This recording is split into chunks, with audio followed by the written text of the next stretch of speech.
Now, I want you to feel the difference when I put my body behind the kick. When I count to 3, exhale strongly.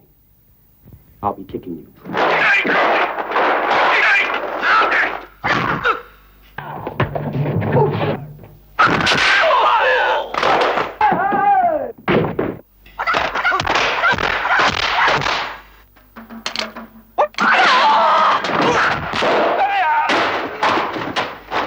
What is this thing you do? In Cantonese, Jeet Kune Do, the way of the intercepting fist.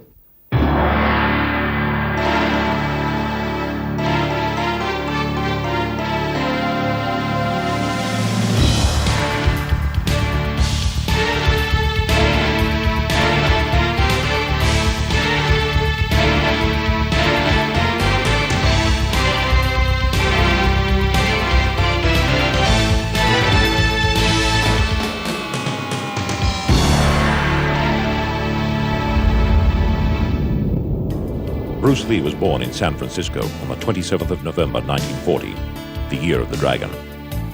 This combination of Eastern heritage and the influence of the West remained with Lee throughout his life and would lead to a revolution in the martial arts and action filmmaking.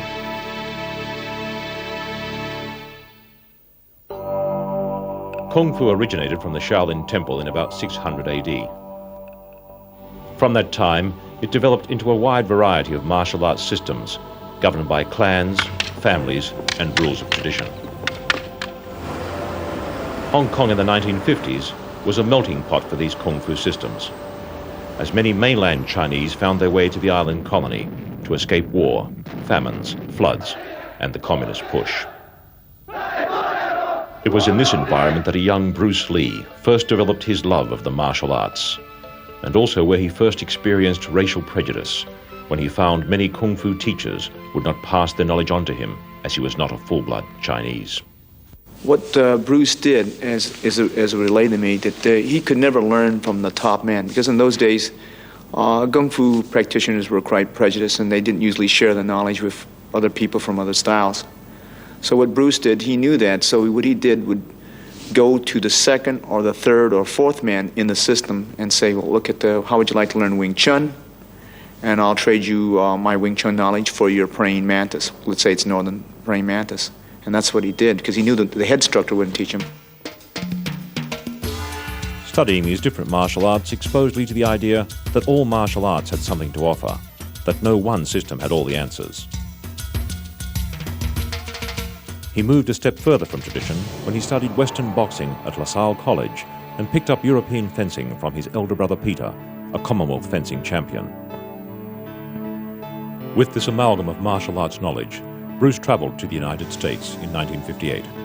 I met Bruce Lee in 1959. He had landed in San Francisco, where he was born, and ultimately through Ruby Chow, who sponsored him up here. He came up here, and actually I met him through some of the former friends that had been working out with Bruce. The effects of the prejudice shown to him in Hong Kong were still with Bruce when he decided to break the centuries-old taboo and teach Kung Fu to non-Chinese at his Seattle class. This film is the only record of Bruce Lee's teaching at that time. There was some animosity against him teaching to outsiders, because they felt that to teach the outsiders, it was a situation where you were giving a lot of secrets away to people that were physically much bigger than we are, and that they would be using it against us. Now, relate to me now. Move. No. Don't just move for the sake of moving. Relate to me. Relationship. You're where? That jar. Now open it up a little bit. Feel the wind blowing. The bird. You hear the bird chirping? Yes. Oh, very good. Now, let it flow. Open it up. Kick with it. Yes! Now, how did it feel to you? Like I didn't kick, it kicked. Terrific. Now, once more. I liken Bruce Lee to Jimi Hendrix. There was guitar playing before Jimi Hendrix and guitar playing after Jimi Hendrix. It was complete, the world changed for guitar players. And the same thing with Bruce Lee. There was martial arts before Bruce Lee, and there's martial arts after Bruce Lee. You think a fight is one blow, one kick, until you can put combinations together without even thinking, until you learn to keep moving and to endure. Hire a bodyguard or lead a less aggressive life. Don't charge in blindly. You got to listen. Listen.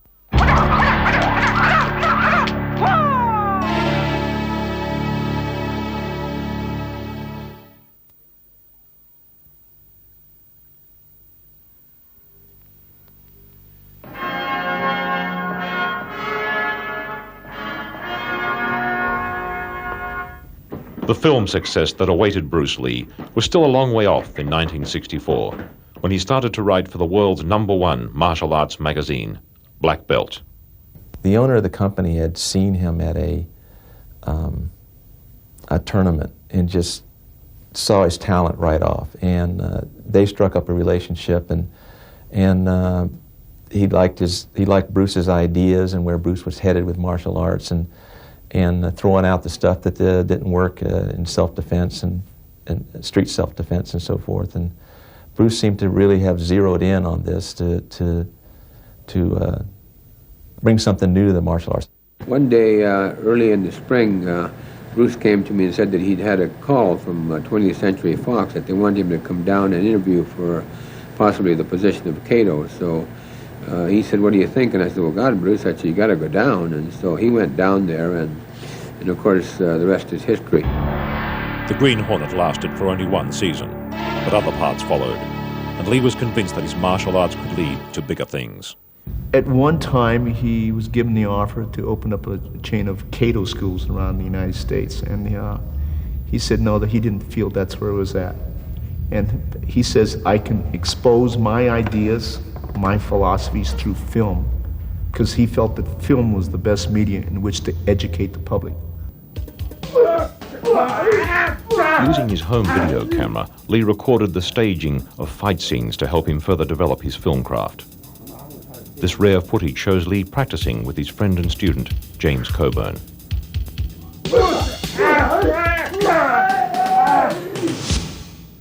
We trained a lot. I had a large patio outside when I was living on Tower Road. I had a big old Spanish place. It was kind of a patio. We trained out there. He brought a big bag, a tackle bag, and so we had it hanging up out there, using it for side kicks. Saying, "Okay, now this is what you do it." You know, so again, whoop, bang, and he kicked this bag. I guess it was about a 150-pound bag, and it went flying out busted it in the middle. It went flying out into the lawn with it was filled with rags, and we were picking up rags for months around there, little bits and pieces of rags. It was all over the lawn. And that was really an astounding, and it shocked him as much as he said, "Oh, I'm sorry." Lee also collaborated with another student, Academy Award-winning scriptwriter Sterling Silliphant, on the script for the second episode of Longstreet. This program remains Lee's single most relevant cinematic work on his martial art, Jeet Kune Do. What is this thing you do? In Cantonese, Jeet Kune Do, the way of the intercepting fist. Intercepting fist, huh? Or foot. Come on, touch me. Any way you can.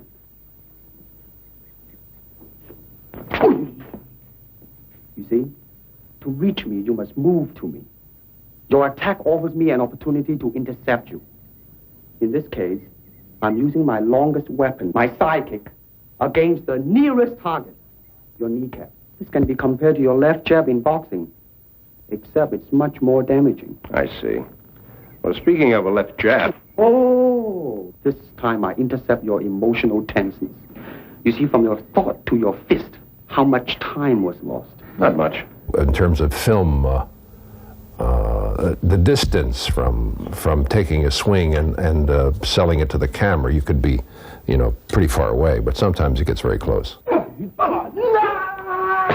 I do remember the fact that the cameraman saying, "Oh, fellas, hey, we have to slow this down. I know it'll look terrific on camera, but when we come in close, we have to really slow it down, otherwise it'll never sell. Nobody will see anything."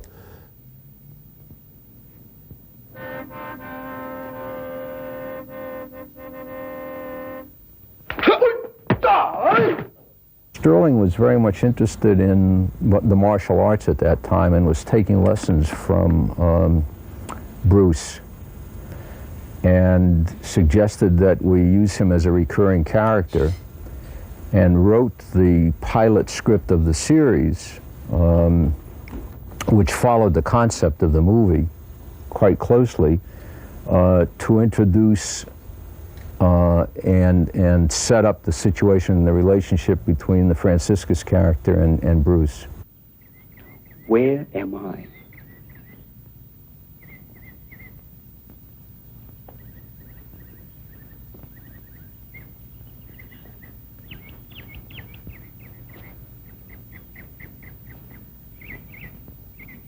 There. No! Your thoughts are wrong. Look, I'm trying to learn how to fight, not how to think. May it be well with you, Mike. Bruce is a very complex human being. First of all, there was no pretense about Bruce Lee. He was very much aware of who he was, what his roots were, what his background was. He was very proud of being Chinese. He was very proud of his martial arts. He was a perfectionist when it came to what he did, both in terms of martial arts and in front of the camera. If you try to remember, you will lose. Empty your mind. Be formless, shapeless, like water. Now you put water into a cup, it becomes the cup. Put it into a teapot, it becomes the teapot. Now water can flow or creep or drip or crash. Be water, my friend. Despite the quality of his work in Longstreet, the racial attitudes of the Hollywood studios caused Lee to be rejected for the lead role in the TV series Kung Fu.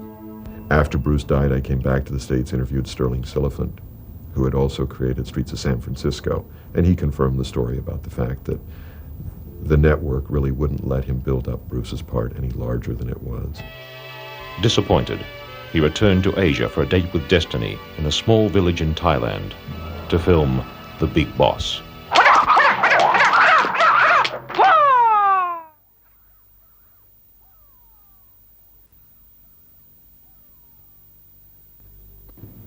I don't believe in system, Mr. Longstreet, nor in method.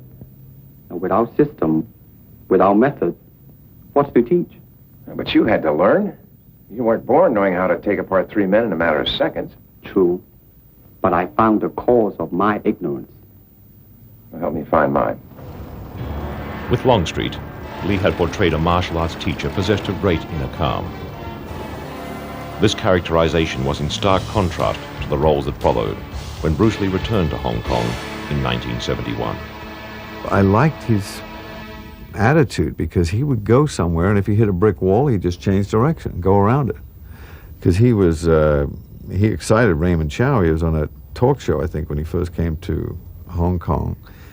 And there was a Japanese guy on there that was doing tug-of-war, and he could sort of put his chi down this way and hold 3 or 4 people. And Bruce was on the same talk show. And they said, well, you're a strong man, Bruce. Why don't you try pull this guy off his mark? And Bruce said, that's not what I do, but I can knock him out. And the Japanese guy went, whoa, whoa, whoa. And Bruce just knocked him out. And then Raymond saw this and called him up, and that's how they got together. This meeting led to a contract with the Hong Kong film company Golden Harvest and the start of Lee's first picture, The Big Boss.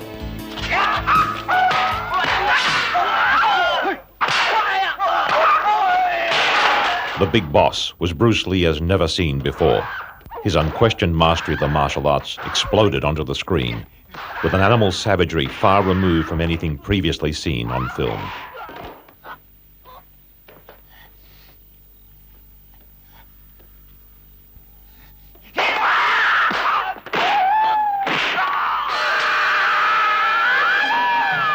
The film presented many challenges for Bruce.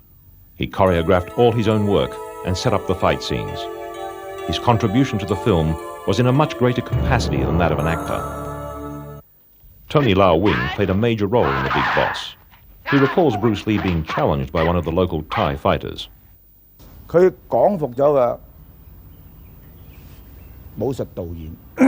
咁嗰個武術導演有好多泰國嗰啲武師，嗰啲武師就係玩泰拳嘅，咁就有冇搞錯啊？你仲叻過個武術導演 ？OK，come on， 你咁打得同我打啦咁，即係同佢打，真係埋去即係 OK。嗱，我而家打你，我而家打你啦，即係就咁對住我而家打你，我而家打你，睇住準備，我打你鼻，嘣！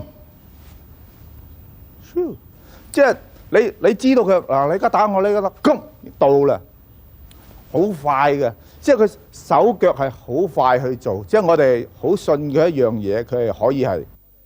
Lee returned to the United States to appear in 3 more episodes of Longstreet.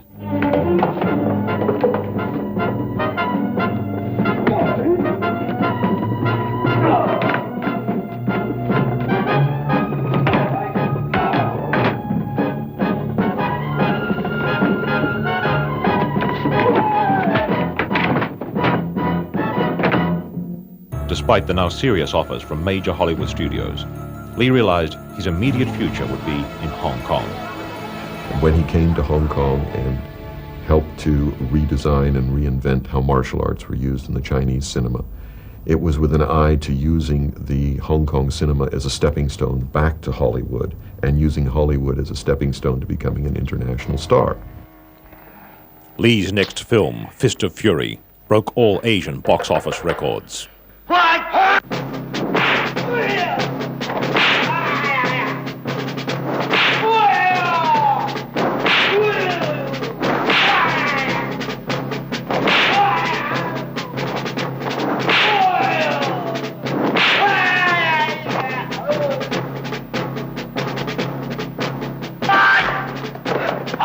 Bruce Lee is now a star.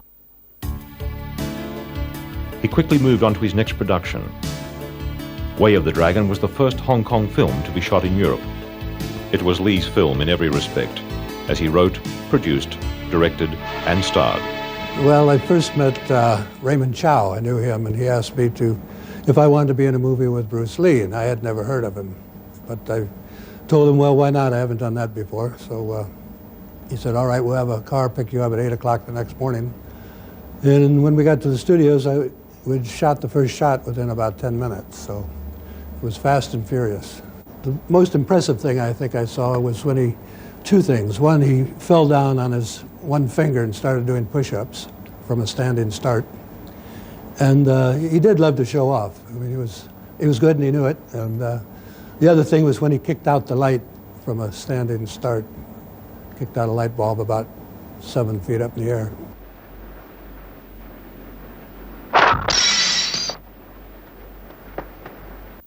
Many rate Lee's battle with Chuck Norris as the greatest ever martial arts fight sequence to be presented on film.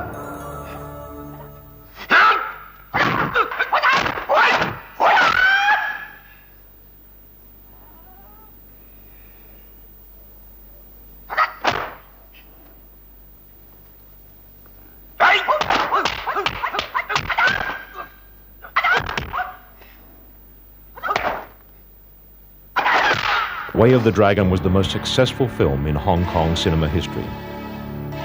Bruce started work on his next project, The Game of Death.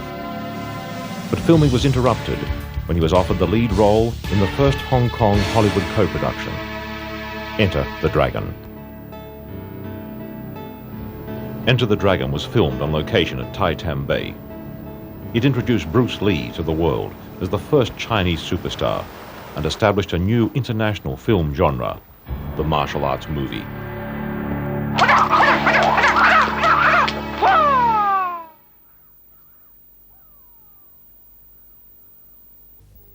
In this position, your arms are useless. Yeah. Kick or stomp me? No. Then, if you wish to survive, what do you do? I don't know. Bite. Bite? Are we not animals? You all right? I can't find much evidence to the contrary, Lee. Bite, huh? Biting is efficient in close quarter. But don't make a plan of biting. That is a very good way to lose your teeth. Bruce Lee's street fighting skills were real, as a young challenger was to find out on the set of Enter the Dragon. So anyway, there was this kid and said, I'll bet you anything I'm faster than you are. Bruce says, okay, if you're betting me, let me help you out. He draw a circle on the ground. Oh yeah, I remember. Remember, he draw a circle on the ground. Yeah. He says, I'm gonna let you hit me 3 times. Yeah. If you push me out of the ring, I lose. But I'm gonna hit you back 1 time. So the kid did, right? Yeah. Of course, he never pushed Bruce out of the ring. And then Bruce says, okay, my turn. So I tell the kid, he said, I am going to hit you right here. Mm-hmm. He said, ready? And the kid says, what do you mean ready? Before he said anything, his teeth stopped falling out of the mouth. He was just so fast.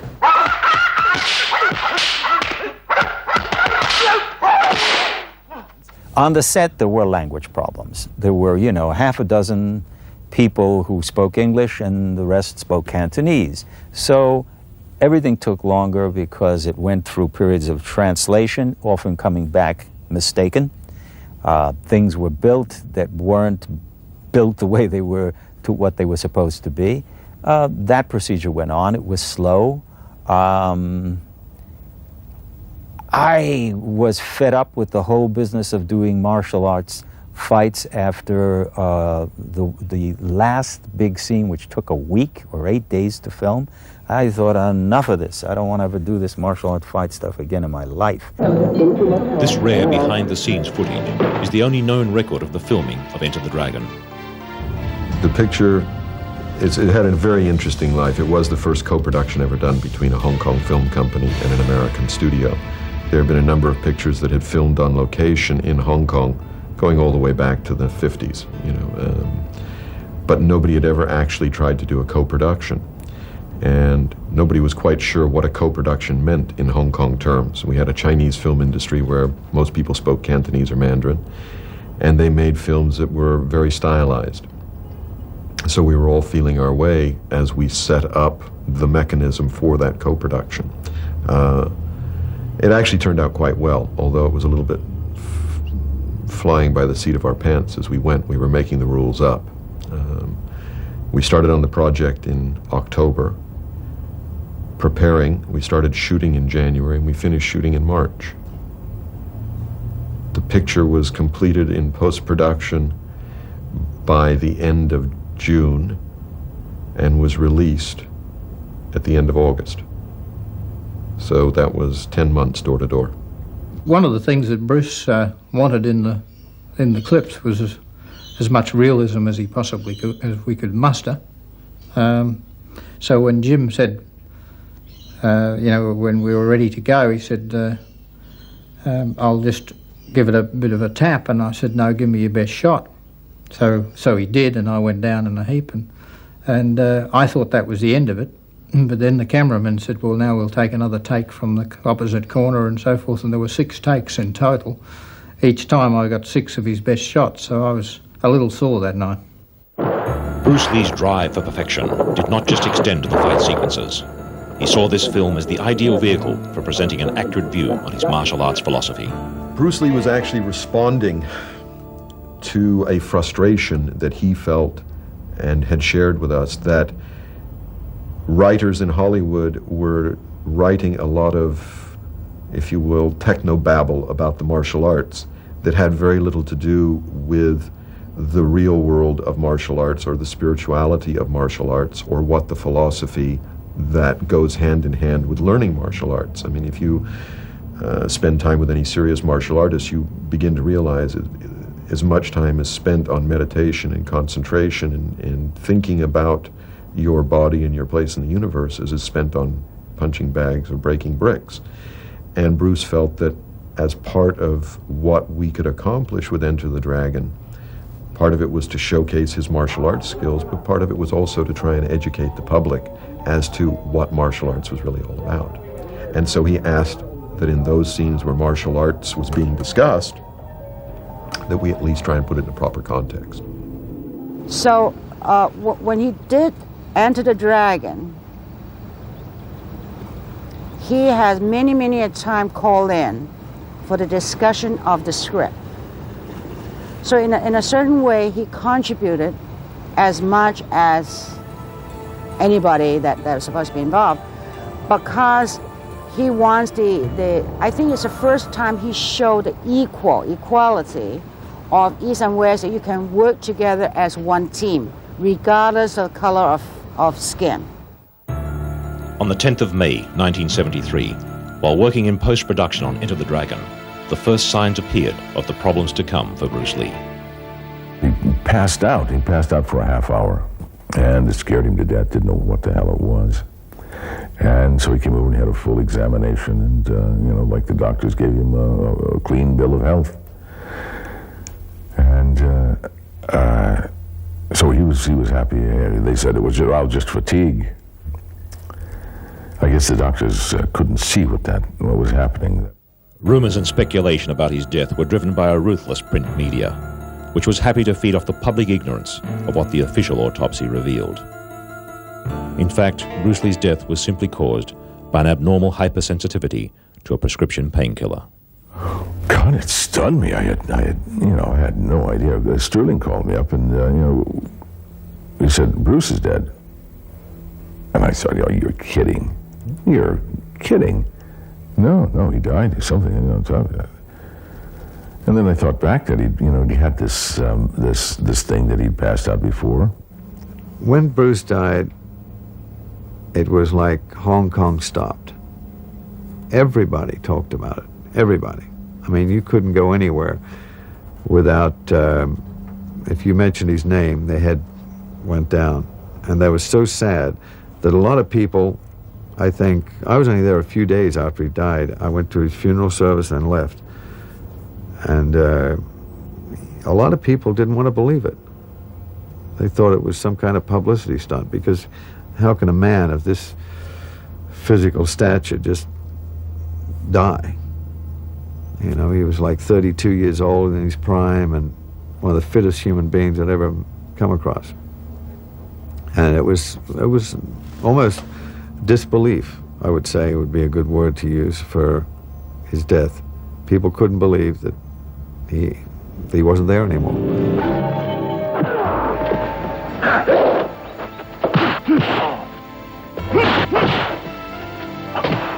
Enter the Dragon was released 1 month after Bruce Lee's death. It surpassed all box office expectations, grossing over $200 million. But there was still to be one last testament to Bruce Lee's martial arts genius, his unfinished work, The Game of Death.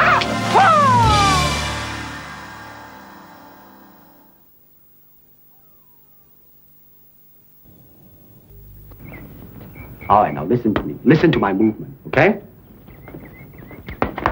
Wait, keep moving. Wait, and go. Now, the two motions are both part of one motion. Now, you try it.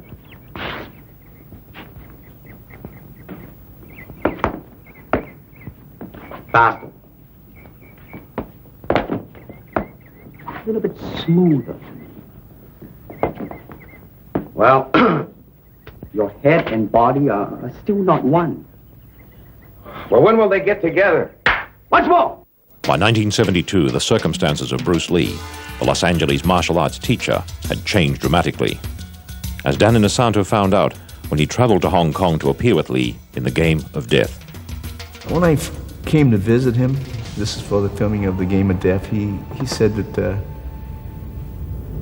because of his status of being very famous, I mean, I've never been with him in a place where there was like 20 to 30, possibly 50 people just crowding around him. So he didn't have any privacy, and he didn't like that part.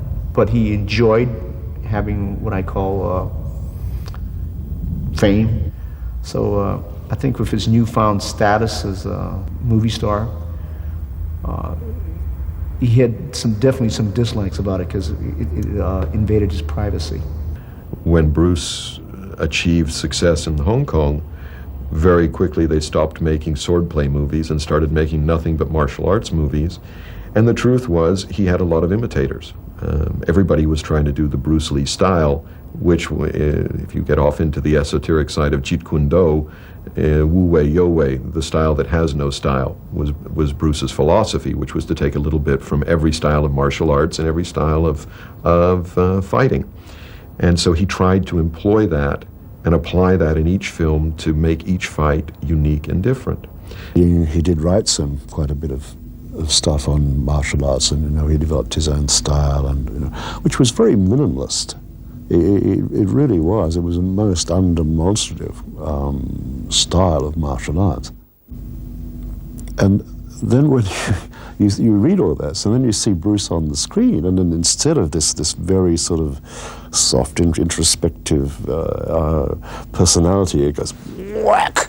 I mean, what he did on the screen was absolutely no relation whatsoever to what he was teaching or studying. But Bruce understood cinema, and he made it look terrific.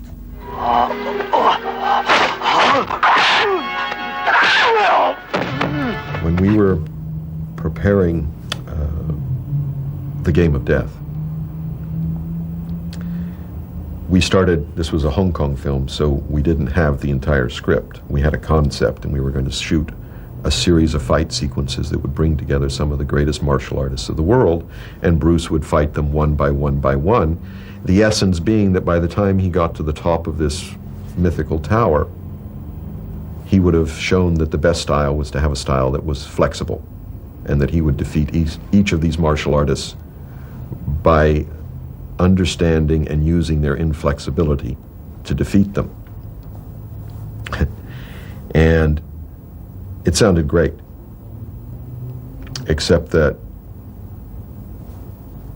when you get past the point of, okay, level 1, level 2, level 3, and he's now trouncing each martial artist, there still had to be something that was going to be at the top of the tower. We never came up with what it was that was going to be at the top of the tower. So when we went off to shoot Enter the Dragon, we stopped shooting Game of Death. Bruce looked at me and he said, "Thank God we don't have to solve that problem for 6 months."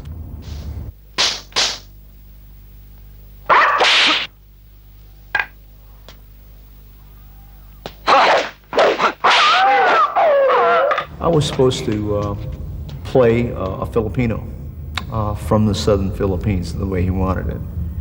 And that's what he portrayed me as. But I think what I did, Bruce Lee comes in later, but I fight this guy, the first guy, and he has this big log.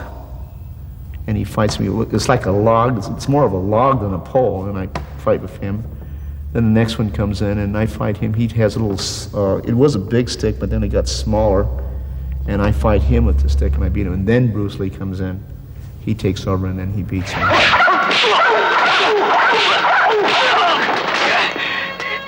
I don't know if I was on the 4th floor or the 3rd floor, because he was constantly changing it.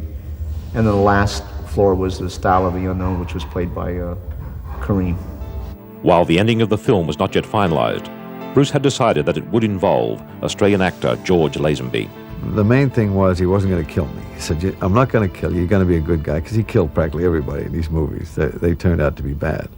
But he thought that I'd be a great communication rod to the people that he didn't get through to because of his Chineseness. And he said, some people don't see that we're all the same. He said, they don't see our souls. He said, our cultures are different. But Bruce was that kind of guy that wanted to go the best. He wanted to be the best he could. And he had no time for people who were wishy-washy or didn't care or weren't sincere.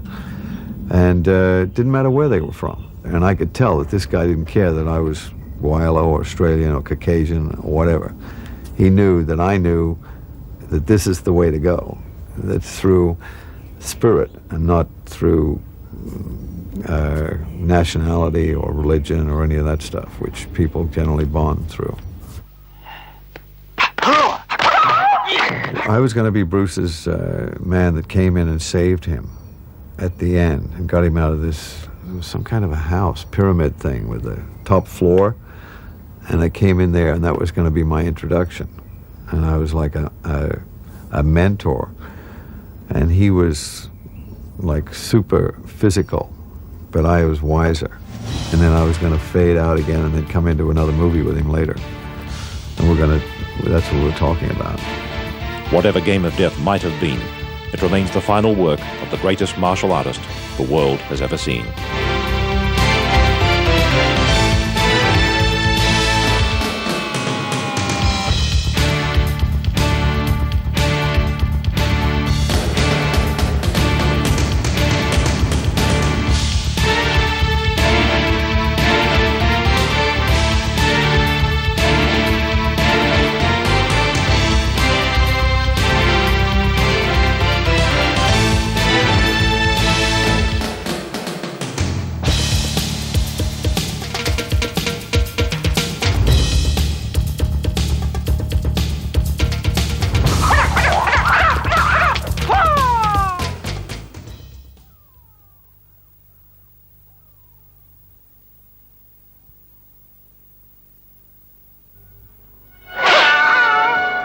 Bruce Lee left a legacy that revolutionized the martial arts and filmmaking.